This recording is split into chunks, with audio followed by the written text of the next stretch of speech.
day mga kapasyal. Walang tingin ako plan last week at nasaan ka araw. Putik-putik na ang aking motor at kailangan ng tender loving care. Kaya saan ka pa? Kundi sa pinagkakatiwalaan pagdating sa linisan, ito ang Jay's Auto Spa sa Mabalacat, Pampanga. Pagdating ko pa lang, aba, alam na agad kaya binanlawal agad ng sagad. Basa here, basa there, basa everywhere. Kaya ang motor ko parang dalagang nagwawater-water. Then, sinabon-sabon ng matagal lahat ng putik, so I think that's romantic. Ito nga pala si Patrick, ang dating Ginoong Pampanga ng La Loma, kaya sabi ko, tanida na. Then, binanlawan agad ni Kuya Dex, pero sabi, wag ko daw siyang videoan kasi hindi daw siya nakadesente. Aba, anak ng pusa, gusto ko yata naka-polo shirt at tuck-in pag nagwa-washing. Astig at maluwang ang lugar nila dito, kaya tara natin pumarito. Very professional ang work, asikasong-asikaso, kahit nakapustiso. Dito naman sa details, mapapapulala ka na lang, pagdating sa linis, talagang makinis. Pagkatapos mong magpa-car wash, mapapa-ask ka na lang to yourself, what's that?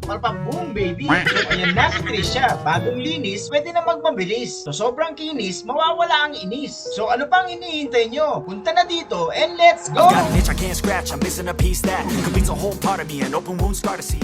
Everybody come here, gather round, welcome to the freak show, the best in